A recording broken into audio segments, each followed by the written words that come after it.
What's up, dreamers, and welcome to another episode of Helpful Dreams. This is where we discuss the most life-changing concepts of all time from all of the best mentors of all time, and we get a chance to kick back, relax, and reflect and work on ourselves on a daily basis with some of the best tidbits of knowledge and wisdom that there is out there. Today I want to talk about something very serious, and it's something that I believe is one of the key components to success in life that was never taught to us when we were growing up, and I believe it's one of the key components to finding your purpose, identifying it, and then fulfilling that purpose in a way that will support you throughout life. Something that sparked the idea to put this video together is I was just at my son's conference at his school. He's currently in middle school, and I was having a conversation with the teachers and faculty there about what motivates kids nowadays and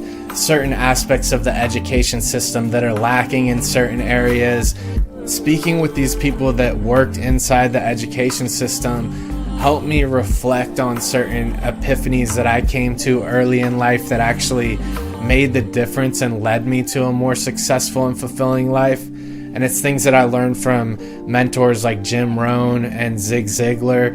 And I realized that something that's not covered in our current education system in the US is the idea of how commerce actually works, and how the trade of services and the trade of goods is what runs our entire economy. And the idea of this is somewhat taboo inside of the education system right now, and it's frowned upon to talk about, really, because they believe that everyone comes from different backgrounds, and so it's somewhat unfair to speak about finances and money and how the world actually works. I believe that finding your way within this system in a way that won't compromise you spiritually or mentally is that we have to realize that solving problems equals money. I believe that once we truly understand this concept, it can guide us on our path to success and help us find out where we're going to fit in society as a whole and how to better fit in a place where we're not compromising ourselves spiritually and mentally. Even if you're working a seemingly mundane job such as bagging groceries or stacking shelves at Target, you're still working to solve a problem that the shelves need to be stocked and groceries need to be bagged. It's still solving a problem. So at every level of problem solving, there's an exchange of currency. It also works like this in the product sector because people didn't want their teeth to rot, so a toothbrush was invented and then sold.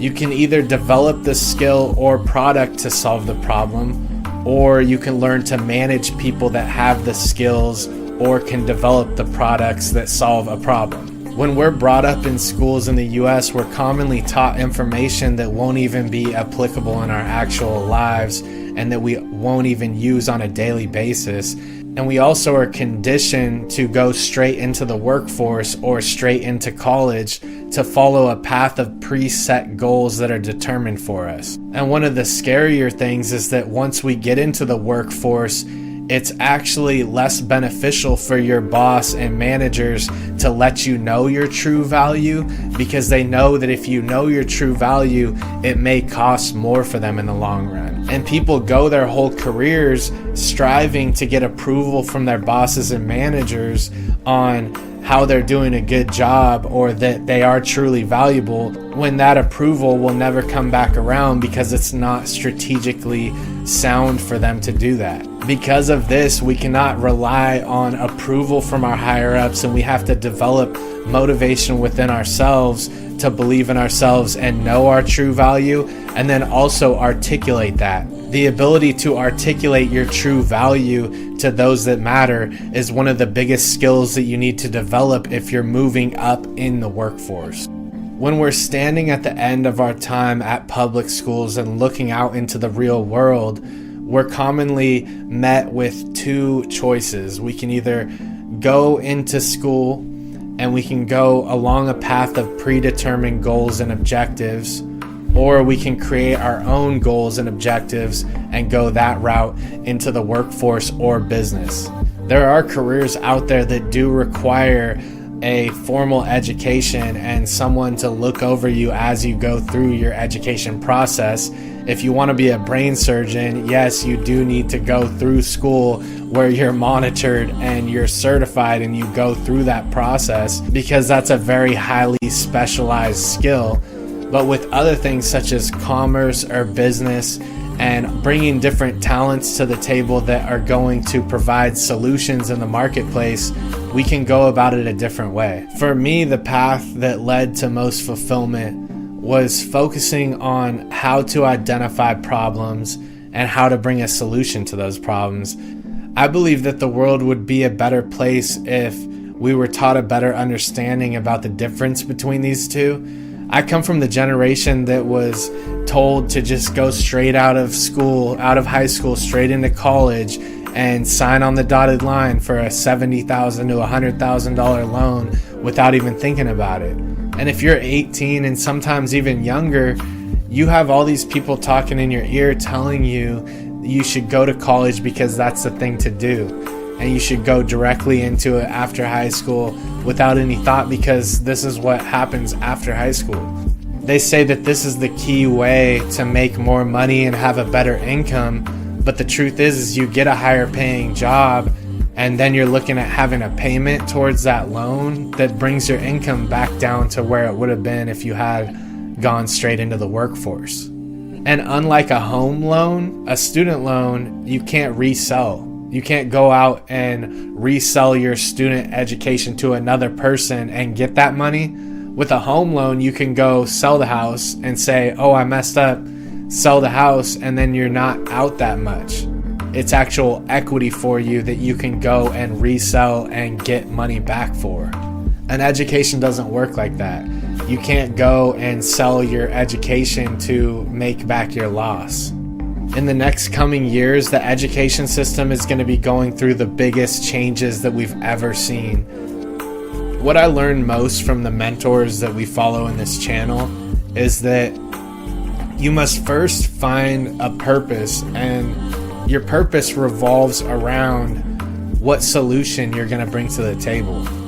The key that I've learned from all the mentors that we follow in this channel, and the common thread that connects them all, is first that we need to find a purpose. And our purpose is driven by how we are going to serve the world and provide a solution to the world. We identify problems to solve by looking at what is most difficult for us in our own lives and identifying if that is difficult for other people as well. And every time something is simplified and there's a solution provided for it, chances are other people have that problem too, and they're willing to pay to solve that problem. And if we have trouble identifying new problems in the world, which there isn't a lack of, we can look at problems that have already happened and solutions that have already been provided for those problems and look at how we can make a solution better than it currently is. For example, the toothbrush was invented to keep our teeth from decaying, but then the electric toothbrush was invented to make the toothbrush better. Once we identify the problems, we identify the solutions that we can bring to those problems, then it's about how we can bring that solution to the masses at scale. And I believe that that's the true path to success in any endeavor. This was something I was never taught in school, and this is something that people that I grew up with and people in the workforce right now don't even understand to this day. As simple as it is, this is something that has not been ingrained deeply enough into our society. Overall, for the world to be in a better place, I believe a shift needs to happen where people realize there's different options than just going into the workforce or education, and this needs to be presented to kids at a younger age. We need to be shifting and raising and cultivating a generation of problem solvers. This problem-solving mentality works on all levels of society and commerce, even in things that you don't believe are truly solving problems are at a fundamental level.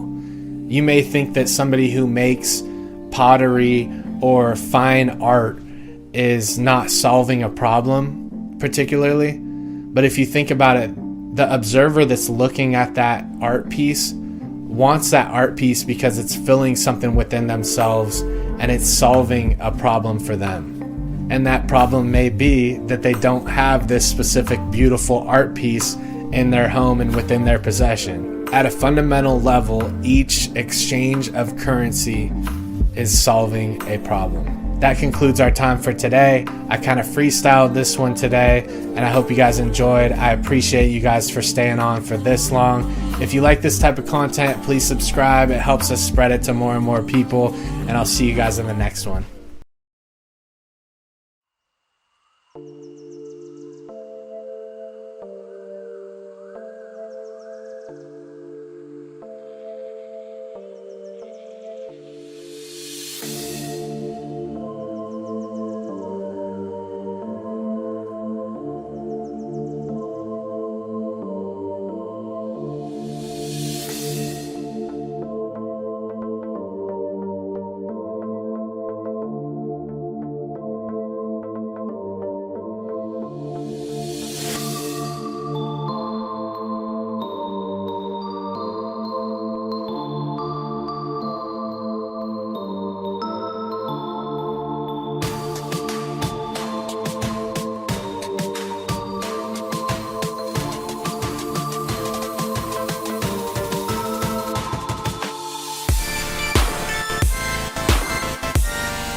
what's left is right.